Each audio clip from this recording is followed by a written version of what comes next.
Hello everyone, welcome to academic atlas. I am Jaya Prakash. तो हमने जो पाठ पढ़ा था लास्ट टाइम नौकर, आज हम उसकी एक्सरसाइज करेंगे, उसके शब्दार्थ करेंगे, प्रश्नोत्तर पढ़ेंगे। ठीक है, तो हम शुरू करते हैं शब्दार्थ से। पहला शब्द है बैरिस्ट्री। बैरिस्ट्री मतलब वकालत। ये क्वालिफिकेशन होती है। ठीक। आगंतुक। आगंतुक का मतलब होता है अतिथि, मतलब गेस्ट। जो आपके घर में गेस्ट आते हैं ना, उनको हम आगंतुक भी कहते हैं। कालिक। कालिक का मतलब होता है धुएं आदि से काला होना। जब गांधी जी जो बर्तन साफ कर रहे थे ना, जो पीछे से काला हुआ था, उसको कालिक कहते हैं। तो जो धुएं से काला हो जाए उसको हम कालिक कहा जाता है। नवागत। नवागत का मतलब होता है नया आया हुआ मेहमान। प्रवासी। प्रवासी मतलब दूसरे देश में रहने वाला, जो किसी और देश में रहता है उसको हम प्रवासी कहते हैं। अनुकरण करना मतलब नकल करना या किसी को फॉलो करना, उसको जैसा वो कर रहा है उसको देखकर खुद भी वैसे ही काम करना, यानी अनुकरण करना। फर्श बुहारना।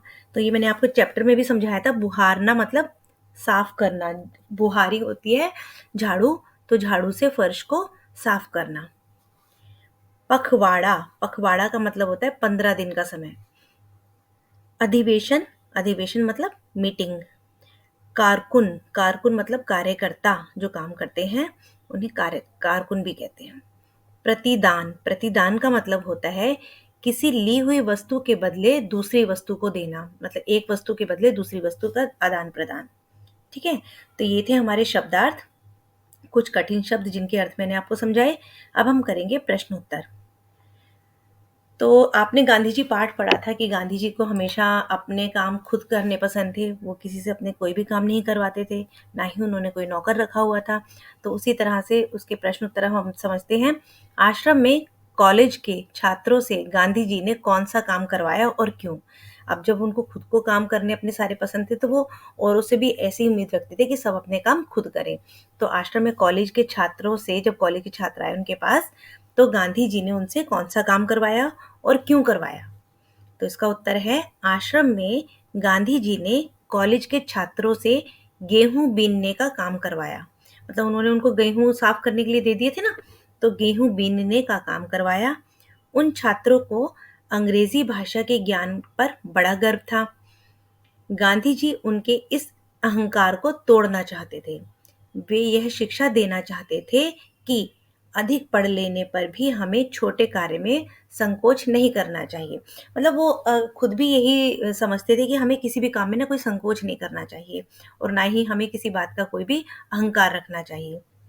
चाहे हम कितने भी बड़े महान हो जाएं, कितनी भी शिक्षा ग्रहण कर ले, लेकिन अपने सभी छोटे से छोटे काम भी हमें स्वयं करने चाहिए। किसी काम को छोटा नहीं समझना चाहिए।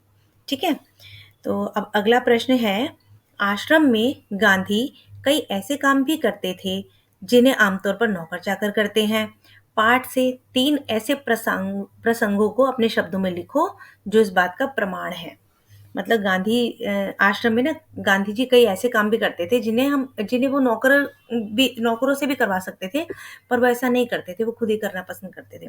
तो प्रश्न में कहा गया है कि पाठ में से, जो आपने पाठ पढ़ा था ना नौकर, उसी में से कोई 3 ऐसे प्रसंगों का अपने शब्दों में बताइए, अपने शब्दों में बताइए जो आए हों।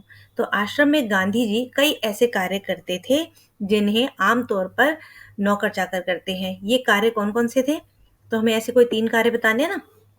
पहला है गांधी जी आश्रम में, ये ना पहला, गांधी जी आश्रम में अपने हाथ से चक्की से आटा पीसा करते थे। इतना ही नहीं, कभी कभी वह चक्की ठीक करने के लिए घंटों मेहनत करते थे। तो एक तो ये काम भी हमने पाठ में पढ़ा था। ठीक है, और दूसरा, वे बर्तनों की सफाई अपने हाथों से किया करते थे। वे बर्तनों को रगड़ रगड़ कर चमकाते थे। ठीक है, और तीसरा, वे रसोई घर में सब्जियों को धोने, छीलने, काटने का कार्य स्वयं करते थे। गांधी जी रसोई के घर के सफाई का पूरा ध्यान रखते थे। तो हमें पाठ में से सिर्फ 3 ही ऐसे कोई प्रसंग बताने हैं। जैसे गांधी, हमने 3 बताए, क्या क्या है। गांधी जी आश्रम में अपने हाथ से चक्की से आटा पीसा करते थे। इतना ही नहीं, कभी कभी वे चक्की ठीक करने के लिए घंटों मेहनत करते थे। वे बर्तनों की सफाई अपने हाथों से किया करते थे। वे बर्तनों को रगड़-रगड़ कर चमकाते थे। वे रसोई घर में सब्जियों को धोने, छीलने, काटने का कार्य स्वयं करते थे। गांधी जी रसोई घर की सफाई का भी पूरा ध्यान रखते थे। ठीक।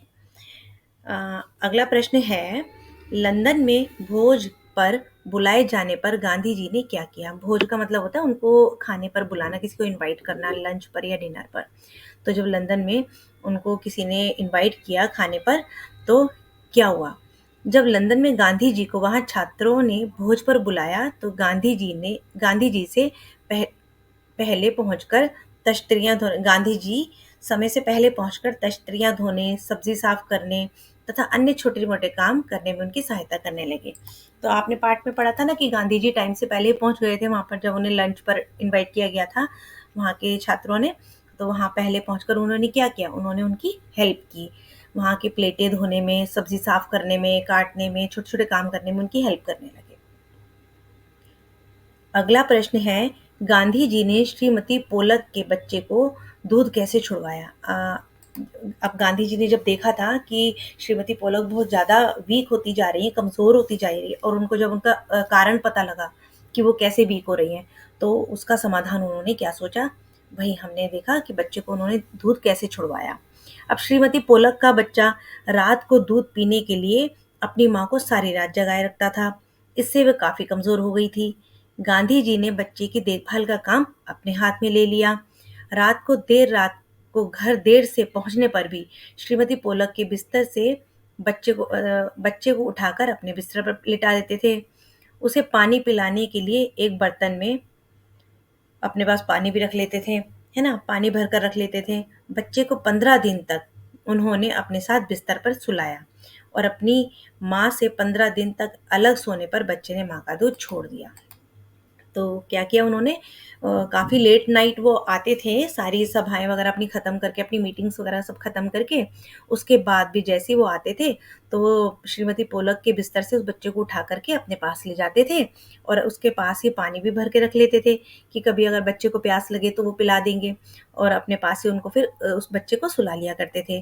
तो जब 15 दिन तक वो बच्चा उनके पास रहा, तो उसको वो अपनी माँ का दूध पीने की आदत छूट गई और उसने बच्चे ने माँ का दूध छोड़ दिया। ठीक है। अगला प्रश्न है, आश्रम में काम करने या करवाने का कौन सा तरीका गांधी जी अपनाते थे? इसे पाठ पढ़कर लिखो। अब जो हमने पाठ तो पढ़ ही लिया है, तो क्या तरीका अपनाते थे? वो ना खुद से अपने काम किया करते थे। तो जब वो खुद अपने काम करते थे, तो लोग उनको देखा करते थे कि अपने सारे काम खुद करते हैं, तो उससे लोगों को सीख मिलती थी कि जब वो कर सकते हैं इतने महान व्यक्ति होके, तो हम क्यों नहीं कर सकते, है ना? तो चलिए इसका उत्तर देखते हैं। आश्रम में गांधी जी स्वयं काम करते थे तथा दूसरों से काम करवाने में सख्ती बरतते थे, पर वे अपना काम किसी और से करवाना पसंद नहीं करते थे। वे किसी के पूछने पर उसे तुरंत काम बता देते थे। गांधी जी को स्वयं काम करते देखकर कोई भी मना नहीं कर पाता था। वे काम करने वालों को कभी नौकर नहीं समझते थे, वरन उन्हें भाई बहन मानते थे। इससे काम न करने की सोचने वाला भी काम करने को प्रेरित हो जाता था। मतलब जो काम नहीं भी करना चाहता था, तो जब उनको खुद को इतना काम करते हुए देखता था, तो वो भी उनसे प्रेरित होकर अपना काम स्वयं करने लगता था। तो इस तरह से वो लोगों से काम भी करवा लिया करते थे। ठीक है। अब निबंध से आगे के कुछ प्रश्न पढ़ते हैं। गांधी जी इतना पैदल क्यों चलते थे? पैदल चलने से क्या लाभ है? लिखो। तो आप सभी को पता है कि वॉक बहुत ज़रूरी है, उससे ना हमारी सेहत ठीक रहती है। तो पैदल चलना स्वास्थ्य के लिए लाभप्रद है। गांधी जी यह बात जानते थे, इसलिए वह मीलों पैदल चला करते थे। पैदल चलना एक व्यायाम है। इससे पैर की हड्डियों और मांसपेशियों को मजबूती मिलती है, पैरों में ताकत आती है, शरीर की चुस्ती और फुर्ती बनी रहती है।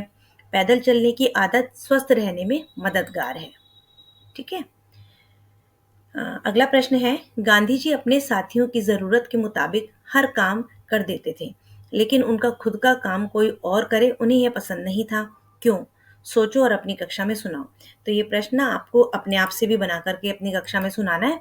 अब गांधी जी अपने साथियों की ज़रूरत के मुताबिक हर काम कर देते थे, मतलब जब उनको लगता था ना कि किसी को मेरी हेल्प की ज़रूरत है, तो वो सबकी हेल्प किया करते थे, सबका काम भी करवा दिया करते थे। लेकिन वो जो अपने काम थे, वो किसी से नहीं करवाते थे। अपना काम वो खुद करना पसंद करते थे। वो किसी से हेल्प लेना पसंद नहीं करते थे। तो इसका उत्तर पढ़ते हैं। गांधी जी अपने साथियों की ज़रूरत के मुताबिक हर काम कर देते थे, लेकिन अपना खुद का काम दूसरों से करवाना उन्हें पसंद नहीं था। जब तक शरीर बिल्कुल लाचार ना हो, वे किसी की मदद लेना नहीं चाहते थे। उन्हें यह पसंद नहीं था कि केवल महात्मा या बूढ़े होने की वजह से कोई उनकी सहायता करे। वे किसी पर भार नहीं बनना चाहते थे। अपनी ज़रूरत के लिए दूसरों को परेशान करना भी उन्हें ठीक नहीं लगता था। है ना? तो हमें भी ऐसे ही करना चाहिए ना, हमें अपने काम सारे खुद करने चाहिए। कोशिश यही होनी चाहिए कि हम अपने काम स्वयं करें। चलिए अगला प्रश्न है, नौकरों को हमें वेतनभोगी मजदूर नहीं, अपने भाई के समान मानना चाहिए। ये वाक्य आया था ना पाठ में। इससे कुछ कठिनाई हो सकती है, फिर भी हमारी कोशिश सर्वथा निष्फल नहीं जाएगी। गांधी जी ऐसा क्यों कहते होंगे? तर्क के साथ समझाओ। तो इसका उत्तर है, नौकरों को हमें वेतनभोगी मजदूर नहीं, अपने भाई के समान मानना चाहिए। इससे हमें कुछ कठिनाई हो सकती है, फिर भी हमारी कोशिश सर्वथा निष्फल नहीं जाएगी। मतलब इसका मतलब है कि हमें ऐसा ज़रूर करना चाहिए कि जो भी हमारे नौकर या जो हमारा काम करते हैं, हमारी मदद करते हैं, हम उन्हें नौकर की तरह ना समझें, उन्हें अपने भाई-बहन की तरह समझें। हम ऐसे ही इस चीज़ में हमें थोड़ी कठिनाई ज़रूर हो सकती है, लेकिन हमारी मेहनत बेकार नहीं जाएगी, हमारी कोशिश निष्फल नहीं जाएगी। गांधी जी ने ऐसा इसलिए कहा क्योंकि हमारे समाज में नौकरों को परिवार के सदस्य की तरह मानने की लोगों की मानसिकता नहीं रही है। नौकर भी मनुष्य होते हैं, उन्हें भी हमारी ही तरह प्यार और सहानुभूति की आवश्यकता होती है। हमारा प्यार एवं सहानुभूति पाकर वे खुश होंगे तथा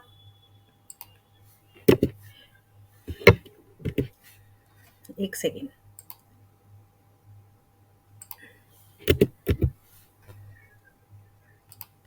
तथा काम में अधिक मन लगाएंगे। ठीक है, हमारा इस तरह का व्यवहार उन्हें संतुष्टि प्रदान करेगा। ठीक, फिर से पढ़ते हैं इस उत्तर को। नौकरों को हमें वेतनभोगी मजदूर नहीं, अपने भाई के समान मानना चाहिए। इससे हमें कुछ कठिनाई हो सकती है, फिर भी हमारी कोशिश सर्वथा निष्फल नहीं जाएगी।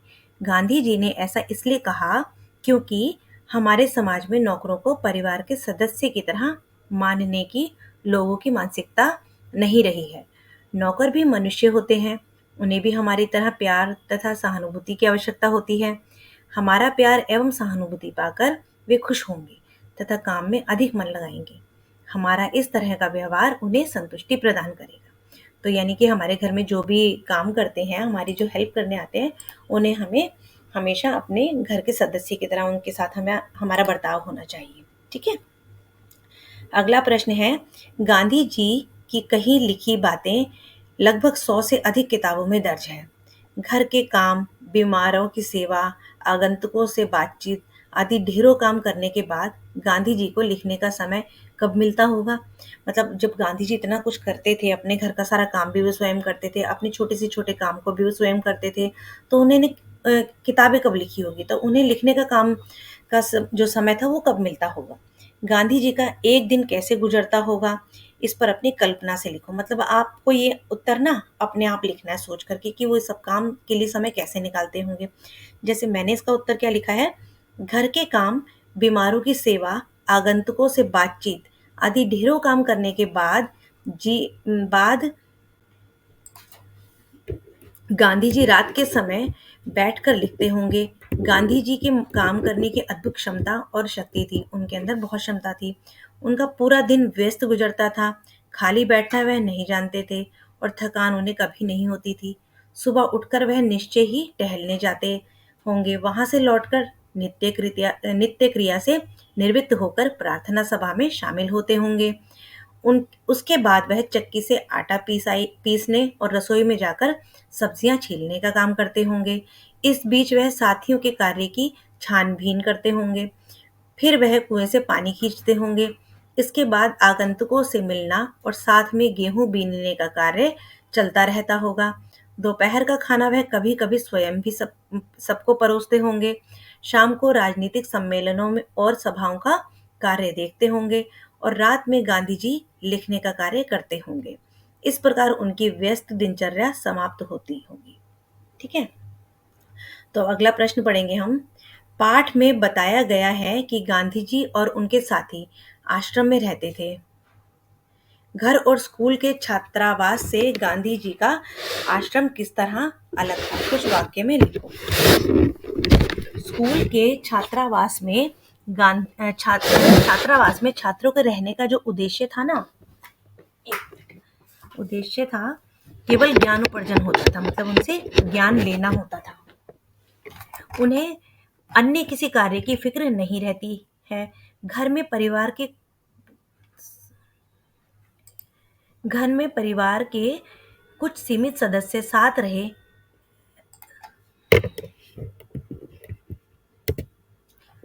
रहकर जीवन यापन करते हैं, परंतु गांधी जी के आश्रम में स्वतंत्रता सेनानी, देश तथा समाज के सेवक और उनके परिवार के कुछ सदस्य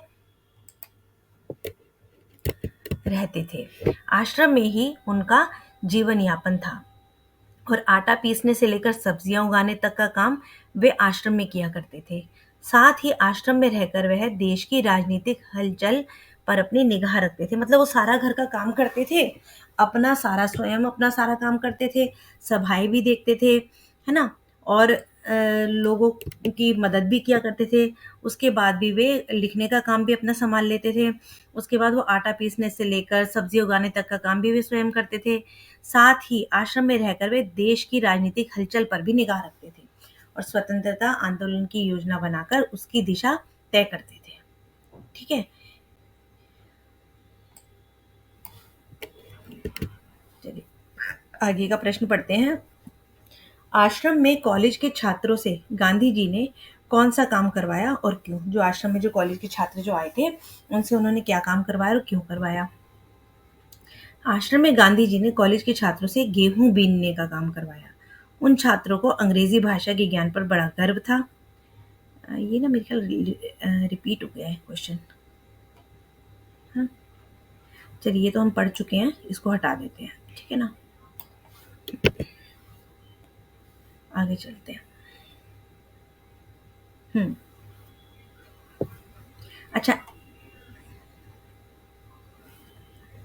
ऐसे कामों की सूची बनाओ जिससे तुम हर रोज खुद कर सकते हो, मतलब ऐसे कामों की एक लिस्ट बनाओ जो तुम अपने आप कर सकते हो।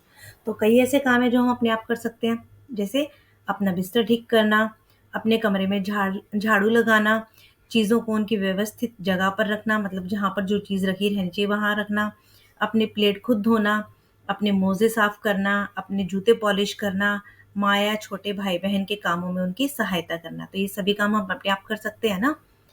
अब आ गई भाषा की बात। पिसाई संज्ञा है।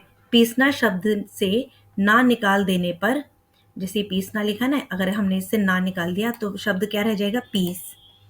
पीस धातु रह जाती है। तो पीस धातु से आई प्रत्यय जोड़ने पर पिसाई शब्द बनता है। किसी किसी क्रिया में प्रत्यय जोड़कर उसे संज्ञा बनाने के बाद उसके रूप में बदलाव आ जाता है। जैसे ढोना लिखा है, अगर हमने इसमें आई प्रत्यय लगा दिया तो ढुलाई। बोना, बुनाई। मूल शब्द के अंत में जुड़कर नया शब्द, तो जैसे अगर हमने एक शब्द है, कोई एक मूल शब्द है, उसके अंत में हमने एक दूसरा शब्द जोड़ दिया तो वो हमारा एक नया शब्द बन जाएगा। तो अगर मूल शब्द के अंत में हम कोई नया शब्द जोड़ के एक नया शब्दांश बना दे तो उसे हमें प्रत्यय कहते हैं। ठीक है, तो ऐसे इन्होंने बहुत सारे हमें शब्द दिए ना, जैसे रोपाई। तो हमें क्या बताना है, इसमें हमें कुछ संज्ञाएं दी हैं और उनसे हमें क्रिया शब्द बनाना है। जैसे रोपाई, रोपाई से हमें क्रिया शब्द बनाना है रोपना। कटाई यानी काटना, काटना एक क्रिया शब्द है ना। सिंचाई, सींचना। सिलाई, सिलना। कताई, कातना। रंगाई, रंगना। ठीक है, तो अब आगे नेक्स्ट क्वेश्चन है। हर काम धंधे के क्षेत्र की अपनी कुछ अलग भाषा और शब्द भंडार भी होते हैं। ऊपर लिखे शब्दों का संबंध दो अलग अलग कामों से है। पहचानो कि दिए गए शब्दों के संबंध किन किन कामों से हैं। जैसे रोपाई, सिंचाई, कटाई कृषि क्षेत्र के काम से है। कताई, सिलाई, रंगाई वस्त्र निर्माण क्षेत्र के काम से है ना। रोपाई सिंचाई तो एक कृषि का काम होता है ना, और कताई सिलाई हमारे जो वस्त्र निर्माण का काम है। अगला प्रश्न है, तुमने कपड़ों को सिलते हुए देखा होगा। नीचे इस काम से जुड़े कुछ शब्द दिए गए हैं। आसपास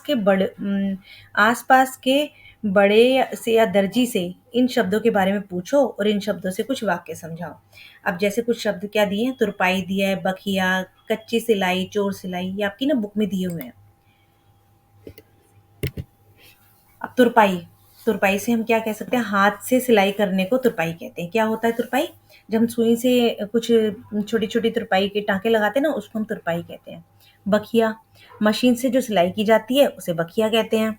कच्ची सिलाई, वह सिलाई जो पक्की सिलाई करने के बाद हटा दी जाती है और आसानी से हट भी जाती है, उसे हम कच्ची सिलाई कहते हैं। चोर सिलाई, जो बाहर से दिखाई ना दे, मतलब ऐसी सिलाई जो फिनिशिंग के लिए हम अंदर ही अंदर लगाते हैं, उसे हम चोर सिलाई कहते हैं। ठीक है।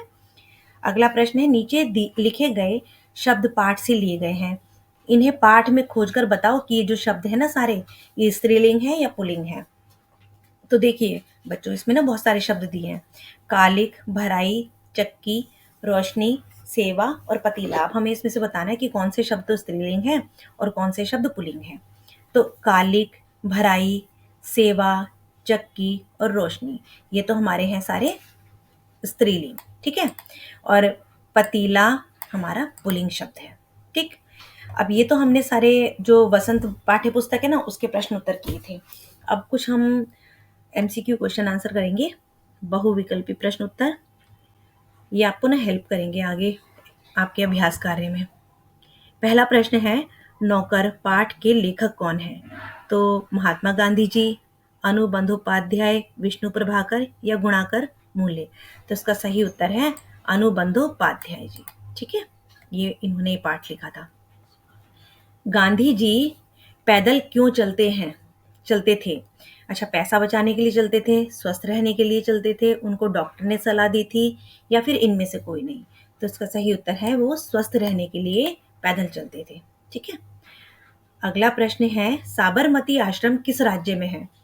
बिहार में है, बंगाल में है, गुजरात में या फिर ओडिशा में। तो इसका सही उत्तर है वो गुजरात में है। साबरमती आश्रम ना गुजरात में है। आगे, गांधी जी सवेरे की प्रार्थना के बाद कौन सा कार्य करते थे? मतलब जब वो सुबह प्रार्थना कर लिया करते थे, उसके बाद वो क्या करते थे? सब्जियों का लाना, सब्जियों का छीलना, सब्जियां काटना या सब्जियां पकाना। तो इसका सही उत्तर है वो सब्जियों का छीलना।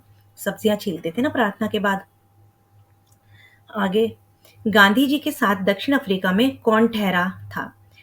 अब गांधी जी के साथ जब दक्षिण अफ्रीका में कोई एक और था ना जो ठहरे हुए थे। अब रामकृष्ण गोखले थे, गोपाल कृष्ण गोखले थे, सरदार वल्लभ भाई पटेल थे या नेताजी सुभाष चंद्र बोस थे। तो इसका सही उत्तर है गोपाल कृष्ण गोखले जी उनके साथ ठहरे हुए थे।